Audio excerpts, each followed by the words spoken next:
जय हिंद साथियों। रीट एग्जाम के लिए अग्रिम बधाई, शुभकामनाएं। 150 क्वेश्चन है, सभी प्रश्न एक एक अंक के हैं, यानी टोटल 150 अंक। और आपको 150 मिनट 2.5 घंटे में ही हल करने हैं। अब परीक्षा का पैटर्न क्या है, सिलेबस क्या है ना, उस सब के बारे में अपने पहले वाले वीडियो में बता चुका हूँ। आज बात होगी परीक्षा हाल में तुक्के कैसे लगाएं कि आखिरी समय में भी आपके 20-25 अंकों का बेनिफिट हो जाए। बहुत मायने रखेंगे यह अंक।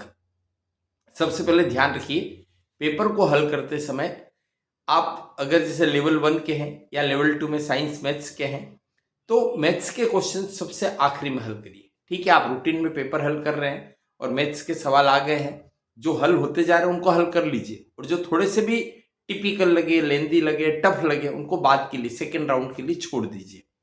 एक एजुकेशन साइकोलॉजी के जो क्वेश्चन है वह भी रूटीन में जो आ रहे हैं सिंपल वे में, उन्हीं को करना है, बाकी को आपको लास्ट के लिए छोड़ देना है, क्योंकि इसमें अच्छी तरह से सोचने समझने की जरूरत पड़ेगी, तो टाइम कंज्यूमिंग रहेंगे, तो इनको बाद के लिए आप छोड़ दीजिए।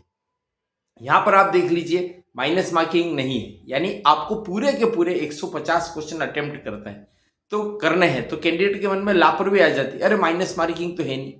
अरे नहीं है इसका मतलब ये थोड़ी कि आप कुछ भी कर डालेंगे।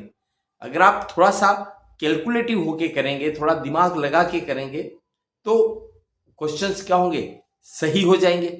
जो आपको नहीं आ रहे वो भी तुक्कों से भी, और अगर लापरवाही रखेंगे तो आते हुए प्रश्न भी गलत हो जाएंगे। तो बड़ा इस फैक्टर को थोड़ा पॉजिटिवली लेने की जरूरत है, ज्यादा इसमें लापरवाही नहीं बरतनी है।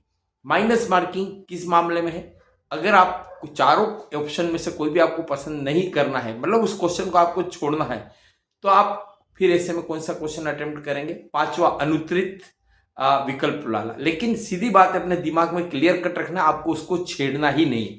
आपको 4 विकल्प में से किसी एक को हर हाल में चुनना है, क्योंकि जब माइनस मार्किंग है ही नहीं तो 5वें विकल्प नॉट अटेम्प्ट की तरफ हम क्यों जाएं, है ना। और अगर 5 विकल्प भूल से खाली भी छूट गए तो आपका फिर -1/3 होगा, और पूरे पेपर में 15 से ज्यादा प्रश्न में अगर आपने 5वां विकल्प छोड़ दिया, मतलब कोई भी 5 के 5 सर्किल खाली छोड़ दे तो आप डिबार हो जाओगे। लेकिन मैं फिर से याद दिला रहा हूं, आपको प्रथम 4 विकल्प में से एक हर हाल में सभी 150 क्वेश्चन में अटेम्प्ट करना है। अब तुक्के कैसे लगाएं, तो सबसे पहले ध्यान रखना, प्रश्न हम पढ़ते हैं, प्रश्न पढ़ने के बाद जो मन में एक उत्तर आता है, अपने अंदर से एक आवाज आती है, वो हमेशा सही होती है। तो आप उस विकल्प को चुन लीजिए, उसमें आप ज्यादा इफ एंड बट करने की जरूरत नहीं है। एक कुछ क्वेश्चंस में क्या होता है, 2 ऑप्शन तक तो हम पहुंच जाते हैं, यार इन 2 में से कोई एक है, बस वहां आकर के हम अटक जाते हैं। तो वहां पर भी आप अपने मन की बात सुनिए, अगर अंदर से आवाज आ रही कि नहीं इन 2 में से ये सही है, तो वो फिर आप कर लीजिए। एक ऑप्शन आता है उपरोक्त सभी सही है, तो यकीन मानिए अधिकतर प्रश्न के उत्तर में उसके सही होने के चांस सर्वाधिक होते हैं। किसी प्रश्न के साथ कुछ विशेष जानकारी समाहित हो तो यूं मान के चलिए कि अगर वो पेपर सेटर उस प्रश्न का ऑप्शन क्लियर करना चाह रहा है कि बाद में कोई कंट्रोवर्सी नहीं हो, तो अगर विशेष जानकारी दे रखी मतलब उसके भी सही होने के चांस ज्यादा है।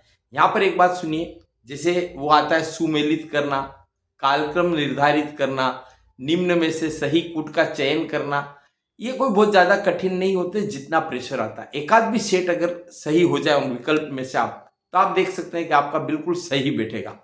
एक उपरोक्त में से कौन सा सही नहीं है या निम्न में से कौन सा असत्य है, तो अ और सही नहीं है उन पर थोड़ा सा ध्यान दीजिएगा। जल्दबाजी में यूं नहीं कि आप सही नहीं है पूछा और आप सही वाला कराओ, तो ये कंफ्यूजन्स होते हैं।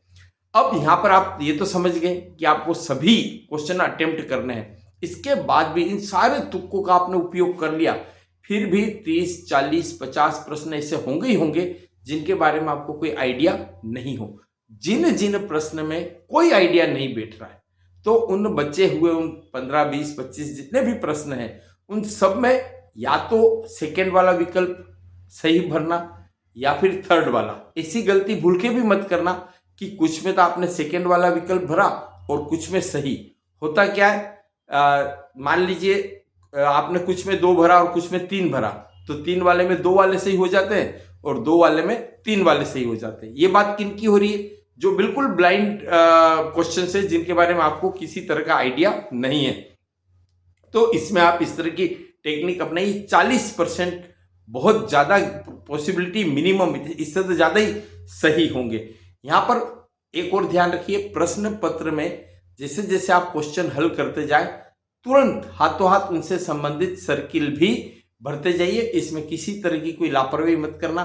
1 घंटे पहले हर हाल में परीक्षा केंद्र के अंदर प्रवेश कर लेना। एग्जाम हॉल में कूल रहे, पॉजिटिव रहे, सब अच्छा ही होगा और आप क्वालिफाई कर लेंगे। आपको अग्रिम बधाई, शुभकामनाएं, धन्यवाद, जय हिंद।